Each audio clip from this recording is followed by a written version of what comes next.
very pleased to have with us tonight two people who understand the challenges that veterans face when they're making that transition from the military back to civilian life and higher education. Janet Carberry is the Chief Financial Officer at One Mind. As a member of the executive committee, she's also a partner in the development and implementation of the organization's strategy. One Mind is about accelerating the development and implementation of improved diagnostics, treatment, and cures for brain diseases and injuries. Ms. Carberry has been an executive with more than 25 years experience in the healthcare industry. She earned her bachelor's degree in accounting from Eastern Washington University and did her graduate studies at Gonzaga University. We welcome you. Tony Bellot is the Director of Communications at Rally Point 6. And I'm really excited that you're here. Rally Point 6 is a new organization in our community. It is Washington State's largest one-stop resource for transitioning military service members and their families. After returning home from Iraq in 2004, Tony was a fellow at the Mission Continues, an advocacy organization for service members, and he just told me he started as a veterans work study student at a community college, and that makes me really happy. He has worked with government officials and advised senior business executives on best practices. Tony holds a bachelor's degree in political science from Chapman University and is currently a graduate student at the UW-Evans School of Public Affairs. So I'm thinking you're one of the guys that might bring some leadership to our community. Our moderator tonight is Don Christensen. He's one of our faculty here, and he's with us to moderate the discussion. His areas of special interest include stress management, behavioral neuroscience, and sports psychology. Don has experience with adult clinical psychology and is always on the lookout for new patients with abnormal psychology problems. Always, yes. Yes. I think Larry put that in there because he thought I would be a patient. But I'm going to tell you a secret about Don that no one knows, which is that his mother was also a faculty member here.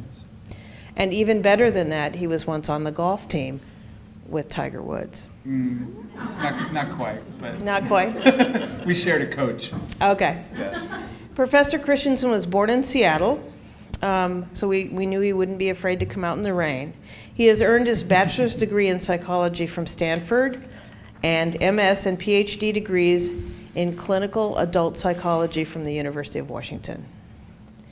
So tonight's format is going to go like this. Dawn will have a discussion with our guests for about 45 minutes. Then they will take your questions.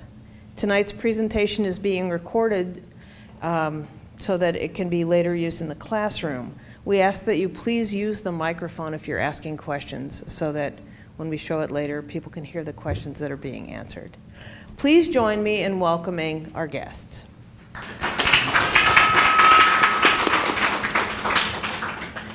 Thank you, Kim. I'm still not quite exactly sure why I'm here. I think they had a third chair and just needed a body to occupy it. Loose format to start the evening here tonight. I'll pose a few questions to our panelists, and we'll sort of see where we go from there. So, first question I have for both of you would be, can you give us each a brief description of the organizations you guys represent? What are its goals, and what does it hope to accomplish? Why don't you go ahead and go first? Sure, I'll start first. Our organization is a little different than Rally Point 6 because we're really focused on is the medical aspect of the troops that are returning. Our CEO is former retired four-star General Peter Corelli, who used to be the former Vice Chief of Staff. And while he was Vice Chief of Staff, what he found out appalled him. When he became Vice Chief of Staff, his responsibilities like the COO of the Army. He's responsible for all the operations and making sure the troops are taken care of and that things are flowing smoothly for them. And one of the things that he got briefed on was the injuries, the injuries that the troops were coming back with. And a graph was presented to him. And, you know, there were lines across it with these different injuries, and there was one very large line on the end. Well, when he saw that large number, which represented 37% of the injuries, he immediately thought, oh, it must be loss of limb, burn, something like that. It wasn't. he was shocked to find out it was traumatic brain injury and post-traumatic stress. He didn't know that. He's like, what? Losing limbs only reflects about 10% of the injuries that are currently occurring with our veterans. The most signature injury of this war for the last 11 years has been traumatic brain injury and post-traumatic stress. What he found out as vice chief is we don't have any idea how to take care of those and how to treat them because we don't know how to diagnose them. And we'll talk about that more a little bit later. So what he did when he came out of the Army, he said, I've got to help these troops. My commitment as a general was to make sure these troops were taken care of when they got home, and we're not doing that. So One Mind was formed to become an advocate for trying to get to better diagnostics and treatments for injuries and diseases of the brain. And we start with post-traumatic stress and traumatic brain injury because we think a lot of it stems from those kinds of injuries. So working for that, working with researchers out there to try to get those answers, that's what we're about. We're about educating people what those injuries are about, what traumatic brain injury looks like, what post-traumatic stress looks like. What people don't really realize is it's not just an injury for veterans. 2.4 million Americans every year suffer from a traumatic brain injury. Some recover fine and some don't.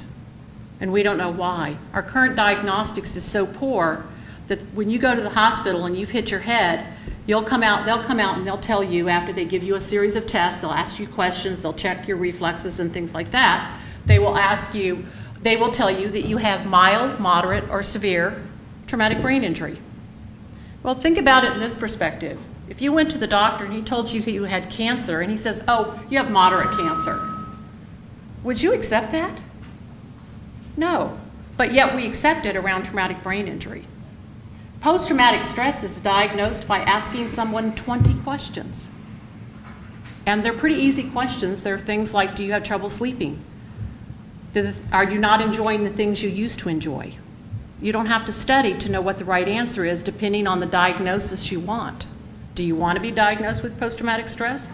Which currently, in the veteran, if you get diagnosed with post-traumatic stress, you get a 50% medical discharge. But we don't know how to treat them, and we don't know how to help them. So that's what we're about.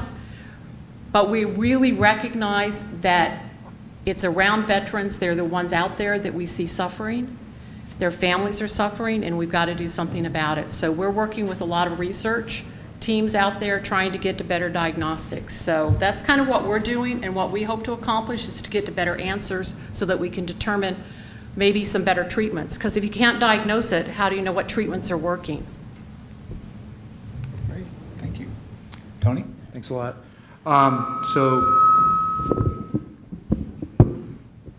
So my name is Tony Bilott. I'm the Director of Communications at Rally Point 6. We're a nonprofit organization. Director of Communications is a fancy way of saying I tell the story of Rally Point 6. I do a lot of things there, janitor, receptionist. But one of the most important things that we do there is we connect veterans with resources.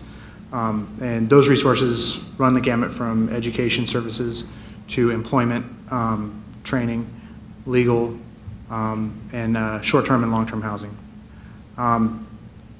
The other side is partnering with unique organizations that really do a great job of sourcing what they do to veterans.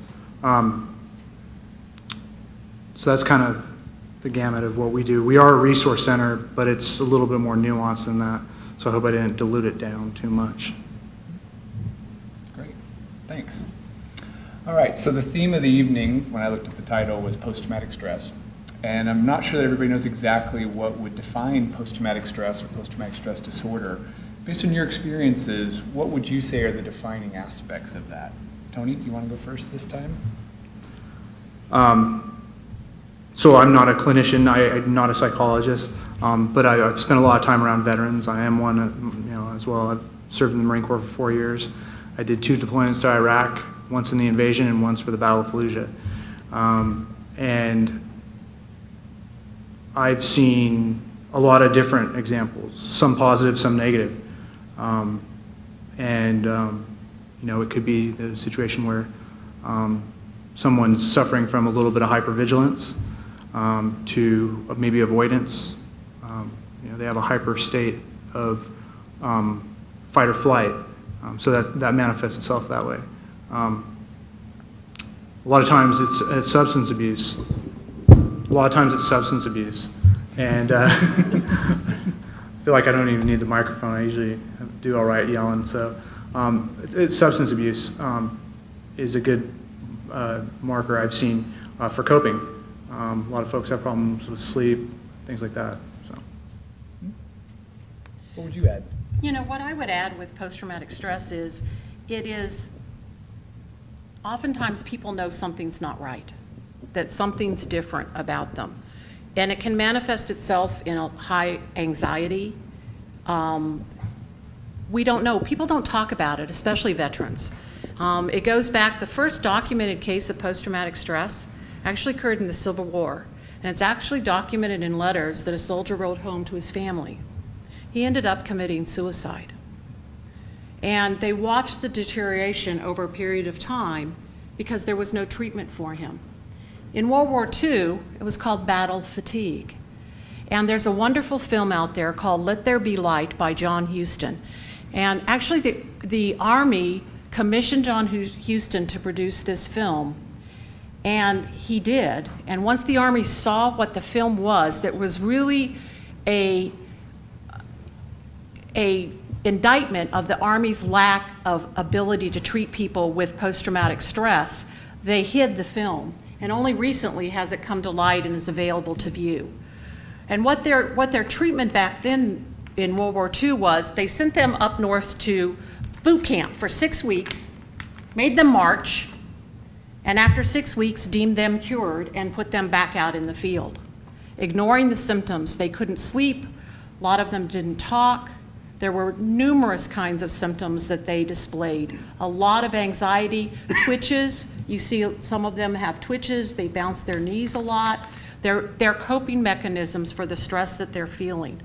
As Tony referred to, what we find is people self-medicate that. And we find that through drugs and alcohol, a lot of self-medications, because they don't know what else to do. And it gives them escape from the symptoms that they're feeling. And it manifests itself in a lot of different ways, which is why it's really difficult to diagnose. Great. The things that I would add, I teach abnormal psychology usually a couple times a year, and speaking from the diagnostic criteria, there's a re-experiencing of the event that's often definitional too. So that plays out in apparently a couple different ways. Often it's in nightmares, recurrent nightmares. Yes. The sleep disturbances, both of them mentioned that. Oftentimes it's because they're having recurring nightmares about the awful events that they have witnessed and been participating in. This can go on for decades, and I should have put this as one of my special areas of interest. I have a pretty deep fascination in sleep, and when sleep is deprived, it takes a pretty fundamental toll on us in pretty much every way you can imagine. And so going for 10, 20, 30, maybe 40 years without a good night's sleep, I can only imagine what that does to a person. Also, this re-experiencing can play out in the daytime in the context of what's often called a flashback, where they have the sense that the trauma is happening to them again in the moment, even though they're awake. I had a student in my class once who had a high school teacher who'd served in Vietnam, and whenever a helicopter flew over the school, he dove under his desk because of what the cue of the helicopter represented to him. And that's also the hypervigilance that we were talking about too. A loud bang can set it off. Yeah, and I mean, I kind of said, there's some good things. I went to combat, and your homeostasis level, your level of existence is a very high level for a very long time. And so when you come back, often things that would make people, really fearful, might be like a car accident or a mugging or something terrible like that. Their level of homeostasis is as such that those things affect them in a little bit less impactful way, and they're able to operate through that. So. Yeah. Okay. So hopefully that's helpful for people to get a little bit more clear idea of what we're talking about here. So the next question that I prepared was, what do you think are the major challenges, personal, social, medical, or economic, that you see facing current military personnel and veterans struggling with post-traumatic stress? And what role do you see your organizations playing in addressing these challenges? Do you want to take that one first this Sure. time? I think a lot of that what we're seeing with veterans coming out is they don't want to talk about it.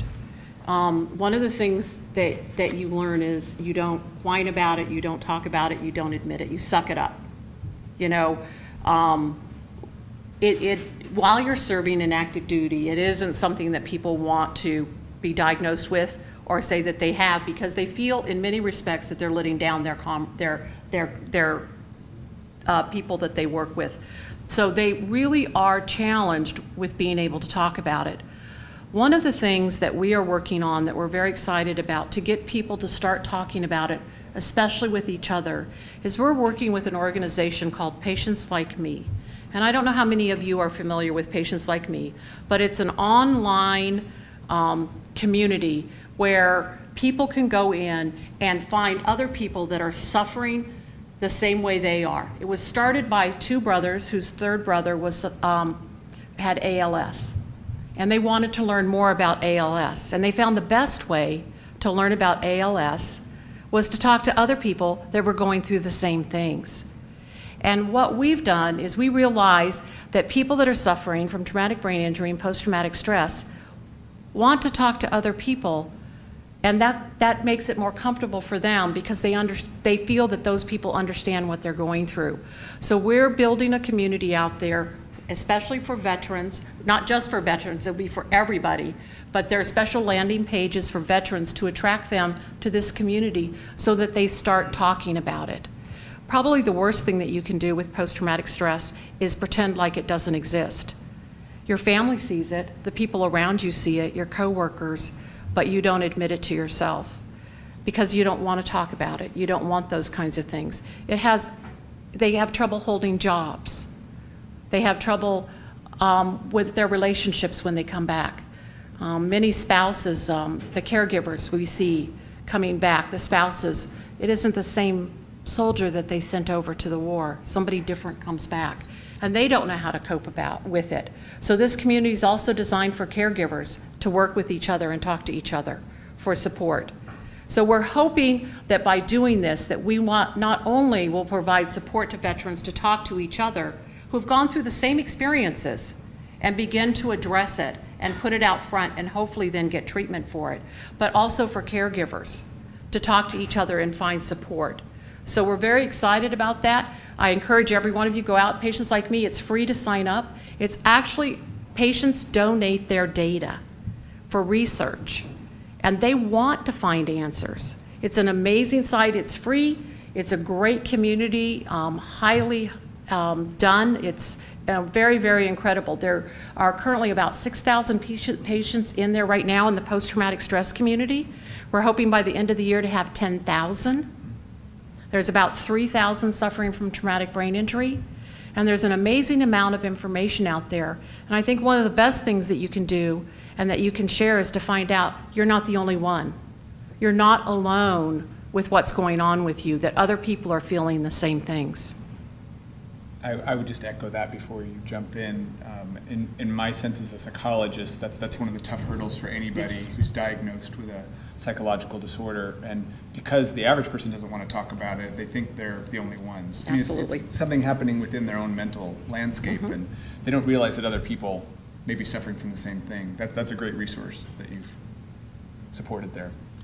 So in terms of challenges, or what we call as gaps in the system, and the challenges that we face with the gaps, there's about 3 of them for us. One of them is the communications gap, and that's kind of basically what we kind of talked about earlier before all you folks came in, is 1% of the population has been serving for the last, I think it's 13 years. And so there's a little bit of a division in terms of communication about who we are and what we represent and what we did and what perception is. And so a lot of what Rally Point 6 does is go out into the community and talk about our story, like what we're doing tonight. The other one is the transferable military skills gap. What that is a lot of folks leave the military with a lot of desirable hard skills and amazing soft skills like leadership, so on. But their hard skills don't transfer on into the private sector. common one that I always talk about is nurses or corpsmen in the Marine Corps or medics in the Army.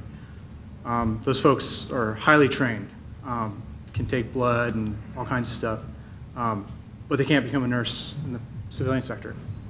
And so there's a lot of friction there, and that's a big hurdle that we're trying to overcome. Some companies have seen the value in attracting military folks to their workforce. One organization that I can mention is Starbucks. They've recently begun a push to actively hire veterans into their workforce because they see the value in leadership and the hard skills that, although might not transfer directly over, definitely are applicable to supply chain logistics and so on and so forth. The last one is kind of what we're talking about today, and that's the mental health gap. That is essentially understanding what PTSD is. Rally Point 6 as a community connector has PTSD support groups in-house where we bring in mental health professionals and they facilitate the meetings. And then the other side is connecting veterans to pro bono mental health services. We've heard about the difficulties with the VA. I don't think anyone in here has not heard about that. So I don't need to beat a dead horse. So, yeah. If I could jump in for a minute, so you're talking about the mental health gap and the problems associated with that. Janet, we had a conversation over email, or on the phone, I think, when we spoke, and you voiced an opinion about, the title of tonight's talk is post-traumatic stress, not post-traumatic stress disorder. Can you say a little bit about your choice of words there? Sure. And what's the intention behind it? That's the general. Because I think post-traumatic stress occurs when a traumatic event happens to someone, whether you're a civilian or a military person, an accident.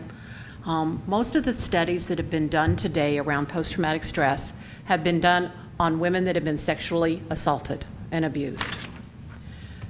To tell those women that they now suffer from a mental health disorder because they were sexually abused probably is not something that they believe, that now they have a mental disorder because of this, that this happened to them. Something's going on in their body for sure. Something in their mind has changed, and the way that they react to things has changed. But what we believe is maybe it's not a mental health disorder as much as something happened to change. We don't know if chemically, to be honest, where we are with research right now is we are really close to identifying some blood biomarkers that when that traumatic event happens, you see a dramatic increase in those biomarkers and the levels. And we do believe what that does is it does cause that post-traumatic stress. And we're hoping soon that we will have those diagnostics out there so we will be able to tell people that they do have something that happened, and it's not necessarily a disorder. I think the word disorder has a huge stigma attached to it. Mental health diagnoses have a huge stigma. If you're around at all, you understand that, and people are reluctant. One of the things that the general will tell you all the time is no 20-year-old wants to be told he has a disorder. He doesn't.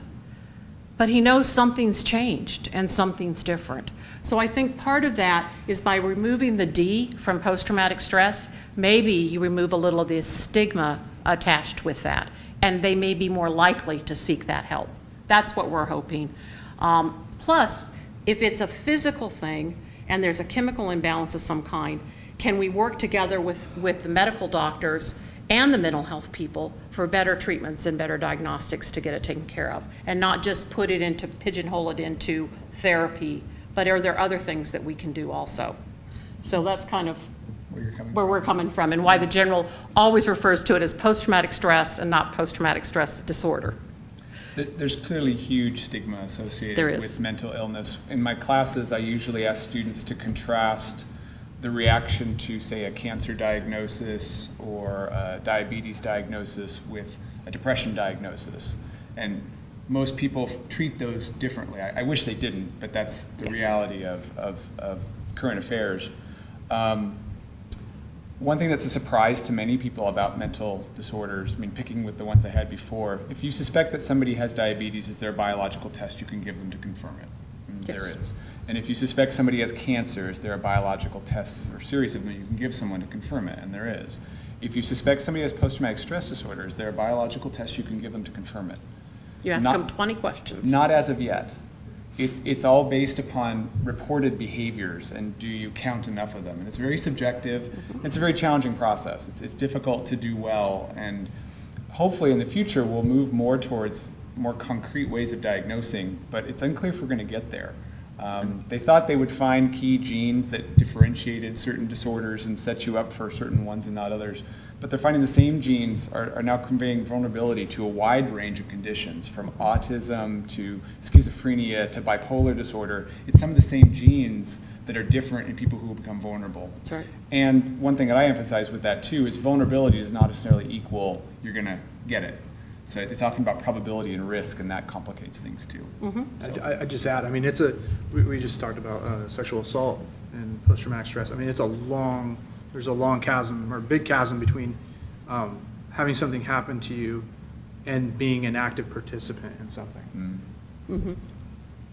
It's probably just different degrees of trauma, I would think, and it can affect how persistent that's going to be probably in the long run. Yeah, great. Okay, next question that I wrote up. What is important for the average person to know about traumatic brain injury? Jen, I know you've wanted to speak to that a little bit more, so let's create an opportunity for it. And chronic traumatic encephalopathy, CTE, which is kind of the new kid on the block in the last couple years here. How do you think these conditions relate to post-traumatic stress in military personnel? So who'd ever like to address that? Why don't you start, Janet? Sure. Well, traumatic brain injury has been in the news a lot lately. If you watch football at all and hear about those kinds of things, you've heard a lot about traumatic brain injury. What chronic traumatic encephalopathy is essentially multiple traumatic brain injuries over a period of time. And it creates a lot of scarring in the brain. And they can see in MRIs of the brain, you can actually see where those tissues have been damaged by multiple. They actually identified it by the brains of football players and boxers. Several football players that have committed suicide, prior to the act of suicide, they want their brain donated for study because they recognize something had happened to them. So a lot of studies been done around it and what's gone on with the brain. What we find is that about close to 40% of the people that suffer from a traumatic brain injury also suffer from post-traumatic stress because it's a traumatic event that happened to them. And traumatic brain injury, we don't do a good job of diagnosing it because, again, we use something. If you go to the emergency room, if you're in a car accident and you hit your head and you see stars and you're kind of out of it, and you go to the emergency room, they're going to administer what's called the Glasgow Coma Scale. And the Glasgow Coma Scale is a series of questions they will ask you. They'll check your eyes, how your eyes respond. They'll check your reflexes. Based on the score that you get for that test that they administer, they will give you the diagnosis of mild, moderate, or severe traumatic brain injury. But we can't tell you what your outcome is going to be based on that. There are people that go to the emergency room and are given a mild diagnosis, and really, truly, after that incident, they never get back to the person they were before that incident. And there are people that are given a severe diagnosis in the emergency room that 2 days later are back at work functioning as if nothing happened. And we don't know why. And we don't give you good information about that. It's been very interesting. We're working with a very large research group, 11 universities in the United States, 83 in Europe, India, Australia, and China. And we're collecting information about people that are suffering from traumatic brain injury. What we hope to do is come up with a diagnostic tool of imaging that will give us a better way to predict what the outcome will be. But in the meantime, we don't want to wait for that research. What we have found, even in those 11 universities that are all level 1 trauma centers, Harborview is one of them here, is we aren't giving people good discharge instructions that suffer from a traumatic brain injury. So if you get a mild, you really don't get much information, and you get headaches, your vision is blurred, and you don't know what's going on. So what we're working with is the NFL, GE, and the CDC to come out with a standard for discharge instructions for people that suffer. And these are the things you might experience, and if you do, this is what you need to do. If this occurs, you need to go back to your doctor and you need to follow up. People just accept it. So, you know, people don't understand what's going on with it. They just know something's changed. They aren't, and oftentimes with traumatic brain injury, it's not the patient. It's the people around them that see the change. I'll give you a great example. Our director of communications, or our development director, I'm sorry, her husband was in a crosswalk and he was hit by a bicyclist. And he suffered a severe traumatic brain injury. They didn't think he was going to make it for a while, and he came back and went back to work, but he was a different person. He didn't know he was a different person, but behaviors changed. Things like, they would go to the grocery store, and he would walk right up to the cash register in the front of the line and put his stuff there. And there's a line, and he didn't queue up in the line. And his wife would say to him, "What are you doing?" He goes, "Well, I want to check out." And she said, "Well, all these people were waiting." And he goes, "Well, I was ready." He didn't understand. He lost the ability to understand what queuing up meant. Those filters are gone. They say things. You'll find people that suffer from traumatic brain injury that never cussed a day in their life, and now every other word. They don't understand that they've changed, and their caregivers notice that. So those are the things that it's really important to understand and to get. Unfortunately, because we can't diagnose it, we don't even know really what are good treatments for it.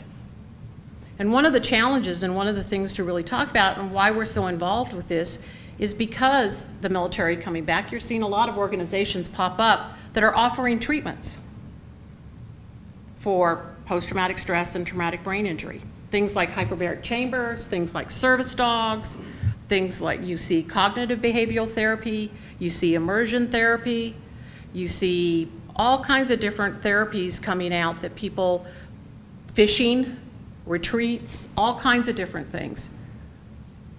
They all may be good, but how do you know if you don't know how to diagnose it in the beginning? What's the good treatment? And if you can't have good diagnoses, the end of the day is insurance companies aren't going to pay for these treatments. One of the things that Pete will tell you, I think service dogs are amazing, and there are people out there that service dogs have changed their lives without a shadow of a doubt. I'm sure Tony, you've seen that with some of the veterans coming back. But what happens in 11 years when those service dogs die and those organizations aren't around anymore? It's very expensive to train a service dog. If we don't have the diagnostics and the outcomes, the insurance companies aren't going to pay for it because they aren't going to see it as a legitimate treatment alternative. So we have to get there. They're all good. There are some people that swear by hyperbaric chamber. But I will tell you that a recent study came out on hyperbaric chambers, and they actually found that the results were better for people that were given the placebo. In other words, they didn't get the hyperbaric oxygen, but what they did is a whole bunch of them were in the tank, they talked to each other, and it was therapy amongst themselves. And they actually fared better than those that were getting the hyperbaric oxygen, the purer oxygen. It may help some people, it may not. We don't know. We're not here to debunk anything. What we're here to say is, how do we know what can work and what, and it's not going to get paid for if we don't know. So We're very easily fooled we are. as a species, and what we think works may not work for the reasons we think it does. Well, and especially right now around veterans, because people have we want to help these veterans coming back. And I like to believe that people are coming from a good place. There are some shysters out there that are trying to set it up, but we don't know what is good treatment for people out there, and we don't know what to tell them to go get. There are a couple of different therapies. There's therapy out there, immersion therapy, where essentially they put you in kind of a video setup that is the same incident that caused your stress and your incident in the first place, and your post-traumatic stress, and they repeat it again and again and again and again, and essentially desensitize you to it. And they're having some success with that. There's cognitive behavioral therapy out there. They're having some success with that. It's working for some and it's not working for others. So those are the kinds of things that we're trying to get to the answers so that we can get people in the right treatment modalities that will help them the best. To speak to the complexity of just treatment in general, I have an example with PTSD. Some researchers... PTS. Well, No. it depends who old habits die hard. Old habits die hard. I do speak with my students a lot about the power of labels. But anyway, there's a research I'm aware of where people have attempted to intervene in the aftermath of a trauma to try to prevent PTSD from developing in the first place, which seems like a very worthwhile intervention. Let's stop the problem before it starts, right? We seem pretty reactive as a society, at least in this country most of the time. It would be nice to do something in advance. What the research has found is that these interventions actually increase the rates of PTSD. They don't decrease them. So the attempt of probing somebody in the wake of a trauma actually exacerbates their odds of getting a PTSD diagnosis. So whatever we're doing there, it's not the right thing to do, most likely.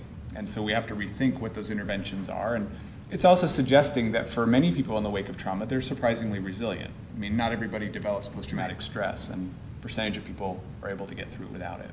But that complicates things.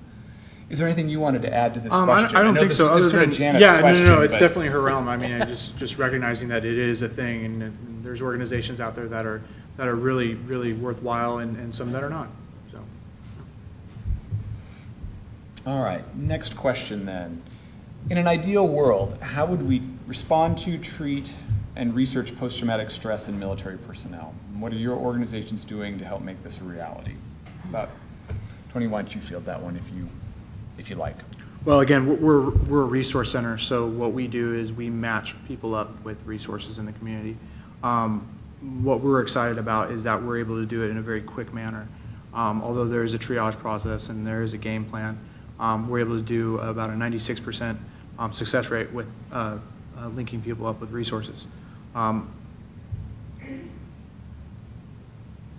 know, in an ideal world, that's a really tough question.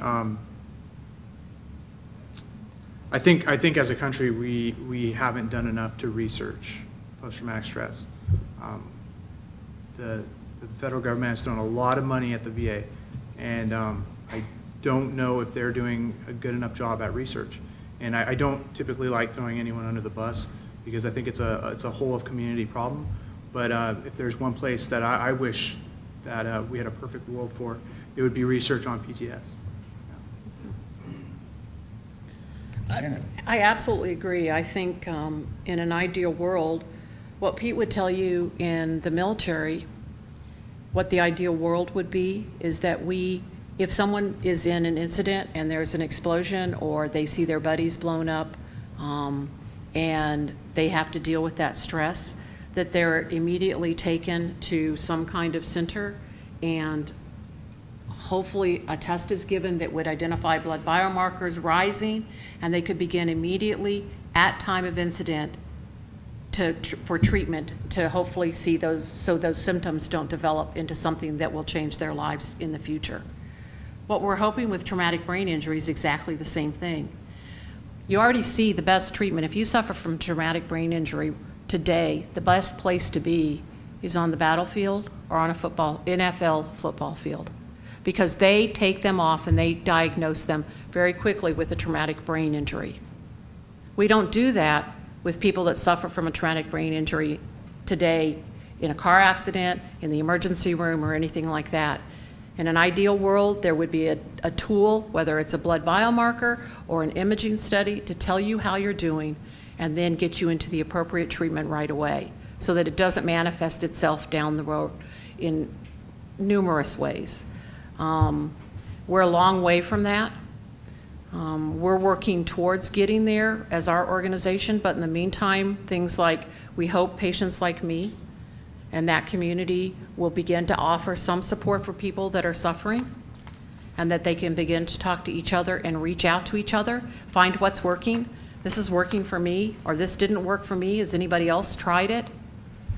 And start communicating with each other. And only by doing that, things like Rally Point 6 and what they're doing, they are an amazing organization, but it works great in a large city like Seattle, but so many of our veterans go back home to their little town in Missouri or Arkansas or Louisiana, and there are no resources for them.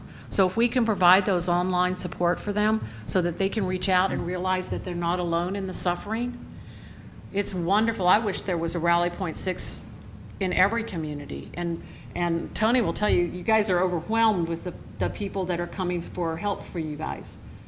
So, I mean, we've got to do more of that. And hopefully we can get to it before it becomes a problem. So that Rally Point 6 is taking care of the other issues, and we've taken care of post-traumatic stress and traumatic brain injury, and they can work with the education and the housing and other kinds of issues down the road. Great. Is there anything else that either one of you would like to speak to before we kind of throw it open to the audience for questions here? Something we haven't touched upon yet, or a hole in the conversation? Yeah, you know, the wars have been going on, is it 14 years now, I think? But we're expected to decrease the military by about 80,000 troops. And that's about 9,000 in the South Puget Sound. So, you know, they're coming home. Mm-hmm. And, you know, in a lot of ways, we've been playing catch up for the past several years. And so these issues are not going away anytime soon. And you're going to see a lot of this played out right here on campus. That's where I got my start. It's where I transitioned. And I think people forget about how impactful education is on the transition process. For me, it was one of the best things I did for myself was going back to school and having a mission every day, going to class, you know, taking the test, sitting in the seat, finishing the class, getting through the semester, and getting my degree. It was one of the things about being in the military is you have a mission. It's a mission for everything, right? And school's similar. School's similar. It's, you know, finish that test, finish that class, get that degree. So anyways, I think the value of education and military transition, military to civilian transition, can't be undersold. That's awesome to hear. Mm-hmm. Earlier, when both of you said in your ideal world you'd like to see a place where we have better research on this, I wanted to hug you both when you said that. I'm a psychologist, you'd probably move away, so I understand. But I mean, that's one of the things that I try to really emphasize in my classes about the value of the scientific method and how we can use it to address meaningful real-world questions, whether they're on the big scale or microscopic. And so I think a greater appreciation of that in the public is welcome and needed. Yeah. Knowing what we don't know and then researching. Yep. Yep. Well, and let me just, one of the things that we have encountered is people think research and the government gives all this money for research and that scientists all work together to come up with these great answers. What we have found, and one of the things that we're working is, actually today, our research and the way it's done and the way it's funded precludes sharing information, precludes getting to answers quicker. Scientists don't share information. When the NIH, which is the organization that grants a lot of the research funds out there, the National Institute of Health, and there are 11 different, they're siloed, there are 11 different branches in the National Institute of Health. They give millions of dollars to a scientist, an individual scientist, to do research on something. There then is no requirement on that scientist to do anything with that data afterwards. In fact, funding doesn't often cover things like data curation, data analytics, and data storage. So we pay all this money to collect all this data, and the scientist writes their papers and gets their name listed as first author because that's really important to get your tenureship and those kinds of things, and nothing ever happens. The saddest part is many research projects are failures. It's okay. You create a hypothesis, you research it, and you find that it turns out to not be true. You know what? There's no journal of failed research out there. So 3 years later, another scientist comes along with exactly the same hypothesis and goes down exactly the same path using the same money. We have to break down these barriers to sharing data, to working together, and that's something that we're working on. The scientists that we're working with in our projects have all agreed to share data. We're sharing data with 83 sites in Europe, China, India, Australia, and the United States. And every one of those scientists agrees to the open scientific principles to share their information. We've already had the Alzheimer's Association come to us and say, we want to look at your data for traumatic brain injury when it all gets compiled and learn more about it, and we'll share our data with you because we believe there are correlations with autism, traumatic brain injury.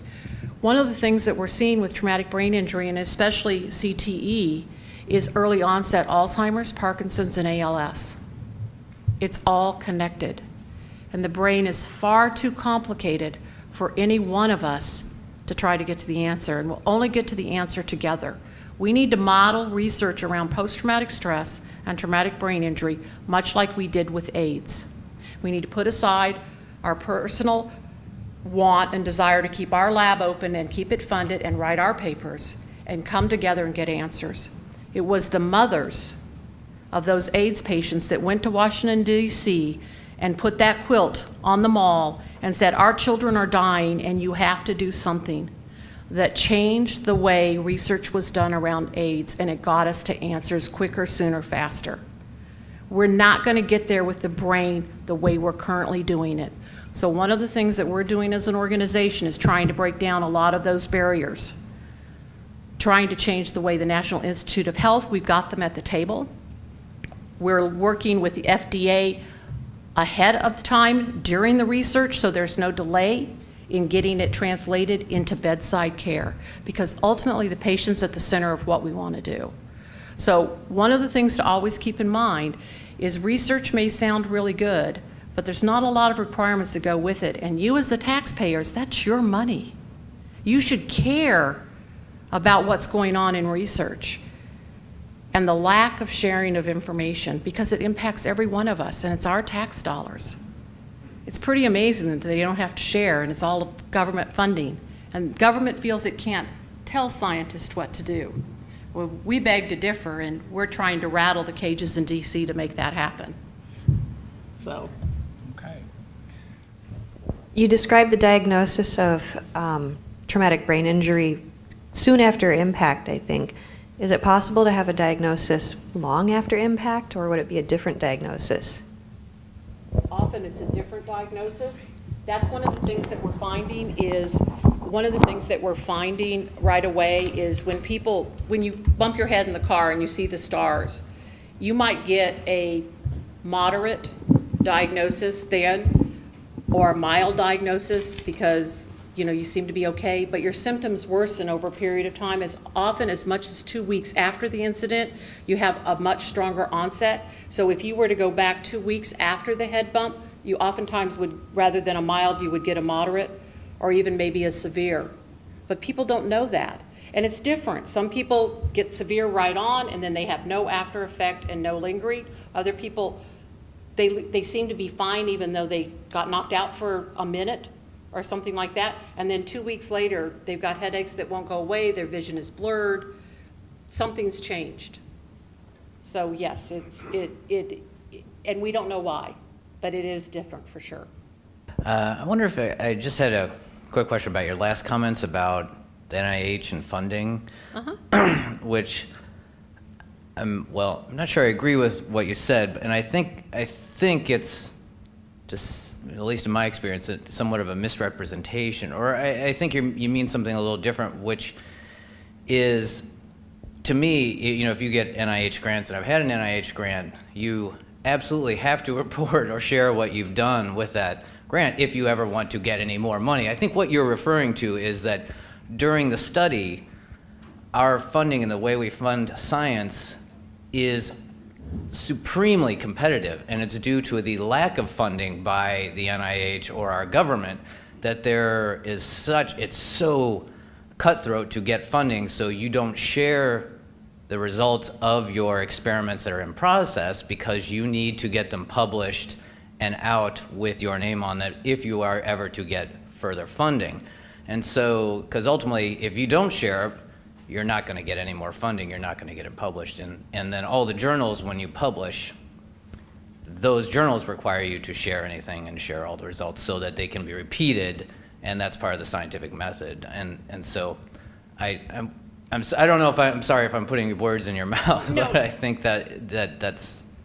There isn't, it's more sharing the data, not sharing the results of the study that you did. Yes, there's requirements that you have to report back to NIH on the study, even if you don't end up proving your hypothesis or whatever, or publishing a paper.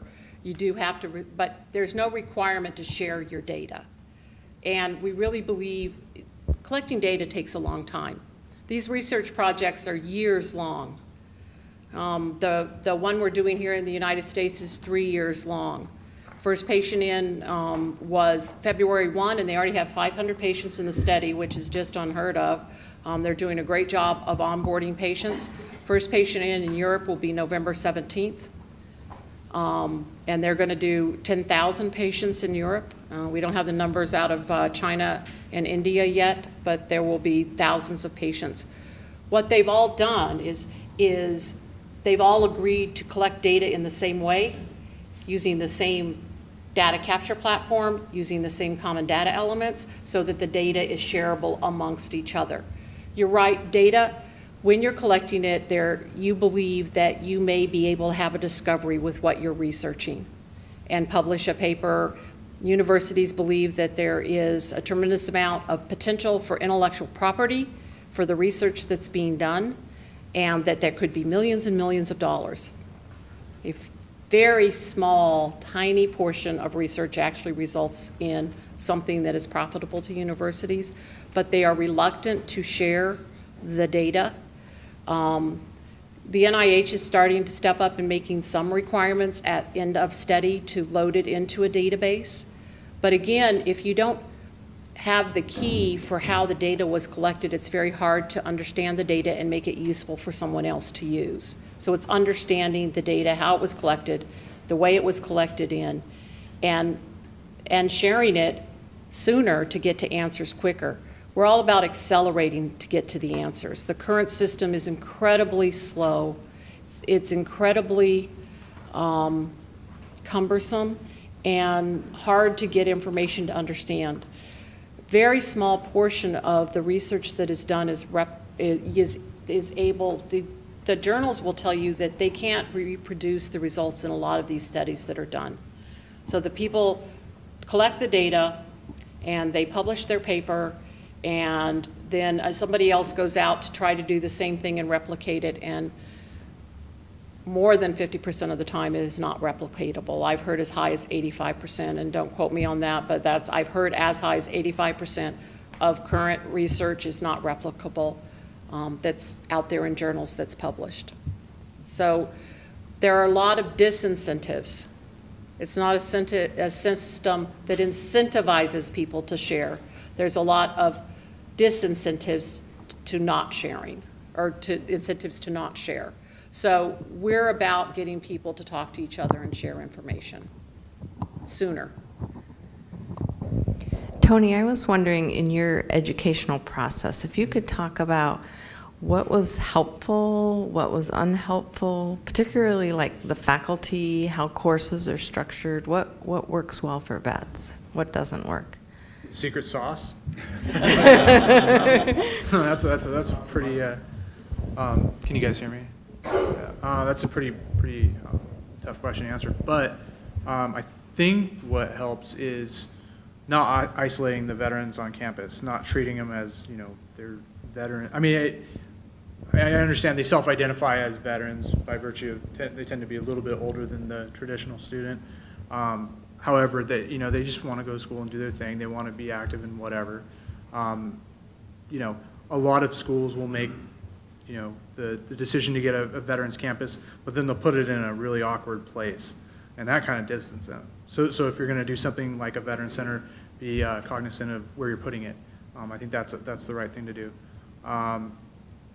One of the best things for me was having several mentors on campus. And several were professors, several were administrators. But for me, I mean, that was really important because I was a first-generation college student. I didn't know what I was doing. I still don't know what I'm doing. I'm a grad student.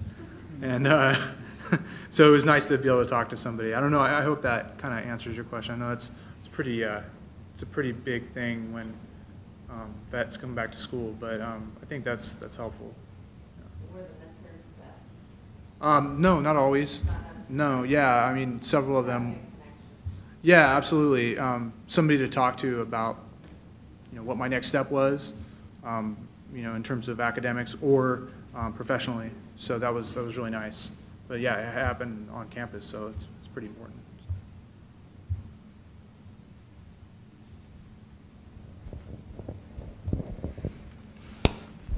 I was just wondering if there's a correlation between work that's meaningful for vets or just sort of solitary work. Because one of my friends who did do 3 tours over in Iraq, when he's worked by himself as a security job, he just is sluggish, he drinks heavily, but when he was actually getting supplies for OSO and other stuff like that, he actually is a lot more jovial, a lot more optimistic, doesn't drink hardly at all. So I was just wondering if there's some kind of correlation. I don't understand the question. The question is just like if there's sort of work and sort of like with a group, is that a way to sort of deal with coping with PTS? I mean, I think it's different for each individual, and it sounds like your friend, it's important for him to be around other people. What happens a lot with post-traumatic stress is you go to a really dark place. And when you're alone, that place gets darker because you only have yourself. And you go to that dark place and that anxiety and that depression. Whereas if you're around other people, you aren't so self-absorbed and obsessed by what's going on. So it sounds like my interpretation would be for your friend is that a group may work. Other people need to withdraw. I think it's different. Again, that's why you see all the different therapies out there, because we really don't know what works, and it's a lot of experimenting out there to find something that might work. That's why we're hoping by people talking to each other about it and getting it out in the forefront and talking about post-traumatic stress and talking about things that work, that he'll find a group of people that are experiencing the same thing he is and that they can work together and that not being alone. So when he is feeling alone and starts drinking and self-medicating and those kinds of things, he has a group that can support him and that won't happen. Rally Point 6 has, some great resources for people like that out there that, that's why Rally Point 6 is so important, is it's like-minded people coming together and getting the support they need in whatever area, whether it's economic, housing, education, or mental health treatments. Yeah, I think every situation is unique. I know for me personally, I left Iraq. I had to leave early because I was getting out, and I left my unit. And it was really tough when I got home. I had nobody to talk to. It was in Southern California, and there was beaches and beer and all kinds of great stuff. But my friends weren't there. And I mean, I guess I'm one of those folks that likes being able to speak with my friends and speak to a lot of people. But, there might be folks that tend to be a little bit more isolation-oriented. So. I think both Janet and Tony are speaking to the importance of individual differences, but I think among the average human being, we're a pretty social species. One of the most powerful things that protects the average person from the negative effects of stress is social support. Mm-hmm. And I think both of them are speaking to ways of providing that, using technology, old school, just meeting with people. When that's offered up, it's one of the most potent things that protects us. So. More than likely, that's a good thing to do. Yeah. I think one of the things, especially with the military and with the current reduction of force that we're having and we're seeing them come out, is, and I'm not military, but I was married to a couple of them. 2 Marines, but Tony's a Marine, I don't hold it against him. But is in the military, you develop a sense of camaraderie like no other. Your brothers in arms together. And when you go out and you go back to your little town in Missouri or Louisiana, you don't have that support system anymore. And you're kind of lost. And you have to find that network, whatever that is. And that's why organizations, the veterans service organizations out there that are popping up to try to help them, is to bring them into that sense of camaraderie again, to find that relationship. That is one thing as an outside observer that I can say is the relationships that are formed in the military and the camaraderie you feel with those is hard to replicate in the civilian world. And it's a huge loss, I would think, to the civilians out there. I mean, when you become a civilian again. Yeah, I mean, you're in a very collectivist society. A lot of what is ingrained in you is we, not me. I mean, that's the Right. first thing in the Marine Corps you're stripped of is I. You don't use the word I anymore. It's this, the indefinite article or whatever. And so you go through your time there, and everything, mission accomplishment, everything is about the team. And there's a lot of good things, but when you get out, it's kind of rough. It's kind of rough. I also think that shared experience is a big thing. A lot of the veterans that come into our resource center are there because there are shared experiences within that room. It's not just the camaraderie, but people on the outside don't understand a lot of what you've done or been through. So having people like you that have been through those same experiences, I think, is one of the biggest reasons that our Veterans Resource Center is so successful here. I had a question. I thought it was interesting, one of your comments about if you're in the NFL or in the military, they're starting to, their support, or you have groups like yours that are out there in support. And so if you are a family member or friend of someone, and as you mentioned, there are many other PTS experiences for people, and you're seeing these types of behaviors, activities, exactly as you're describing, they're not in the military, and what, there's a stigma, as you mentioned, for them to go seek help. But so if you're in a family member or friend, what are the sort of resources for those people to try to figure out how to help their loved one? What's the network for those people? There's not a good network right now. We're hoping that Patients Like Me becomes that network, that caregivers can reach out and say, this is, Patients Like Me, you can look at things geographically, you can create a community of people that live close to you, people that have the same experiences that you have, whatever you're looking for kind of thing. And we're hoping that they will start communicating, this is where we're getting our support. If I will tell you, I have learned so much in the last 2 years that I've been doing this, and if I was to suffer a traumatic brain or a concussion of some kind, or my child or my grandchild was, I would tell you that I would go to the University of Pittsburgh, to the concussion center there, because I think they are the state of art of taking care of people and diagnosing and giving them treatment. But if they're that good, why isn't that being replicated all over the United States? Why isn't what the NFL is doing for the football players that are suffering from those concussions, why isn't that practice being replicated all over the United States? That's where we need to be. We need to take those top level best practices, and we need to start emulating it all over. Rally Point 6 needs to be set up all over the United States out there for veterans. If you want an interesting show to learn more about CTE, Frontline on PBS did, it was going to be co-produced with ESPN, and I think ESPN kind of chickened out at the last minute and pulled out of having their name on it, but it's quite an eye-opening window into that world.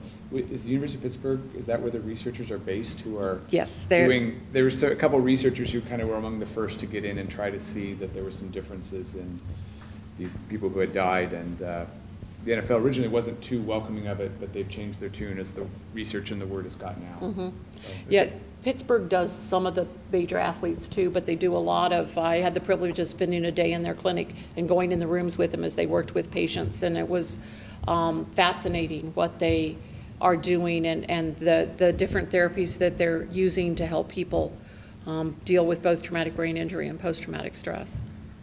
Yeah, I would say there's also room for public policy research. I know University of Syracuse, or Syracuse University, they have a tremendous public policy school, and they do a lot of research on veterans issues. And I would think that being replicated can do some really great things too. I mean, I would love to see University of Washington get involved in veterans policy. Right up the road from one of the most largest military installations in the United States. So.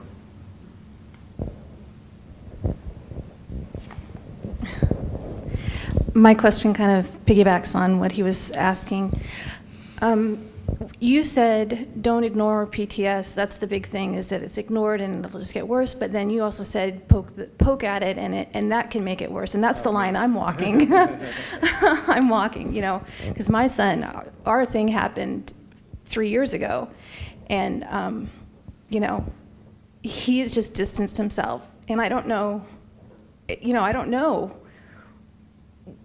where to push, how hard to push, and I'm losing access.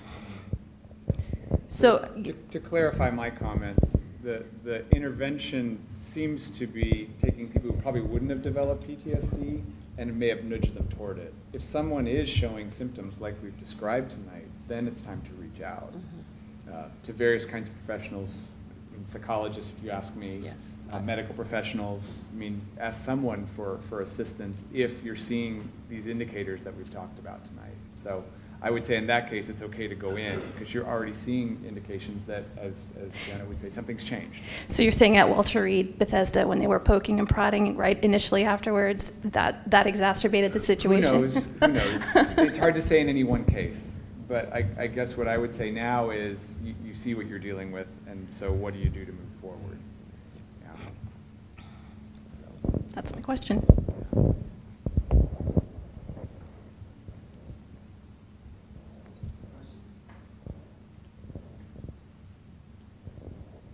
I'm going to ask a question then. And Tony and I were talking before we started. My concern is that we don't stereotype veterans. And we talked a little bit about this. So I guess my question is, and this is probably directed more to Tony because you have a broad set of services that you provide. Do you ever worry about doing too much for veterans and they're okay and just sort of, it's kind of like my children, it's time to spread your wings, and I know my son or daughter are going to follow a little bit, but that's part of the adapting. Yeah, I think that's a common thing in social services, period, is at what point do the services we provide, run into the situation where it might be, a moral hazard, where we're creating an incentive to do something negative. More of a crutch? Yeah, more of a crutch. And I don't know what that is. Veterans tend to be, I'm generalizing here, but veterans tend to be a pretty driven folks. And the folks that we see tend to just need some help with, how to go to school, learning about how do I go to school. So I don't see the harm in that necessarily. It's a really good question. I ask myself that probably 5 or 6 times a day. So if there's no other questions, I told them at the start, we run to 8:30, but we never go past that, but it's okay to stop earlier. Sometimes we do. So I hope that everybody here has enjoyed this discussion, and please join me in giving a round of applause to all of those here. Thank you all very much.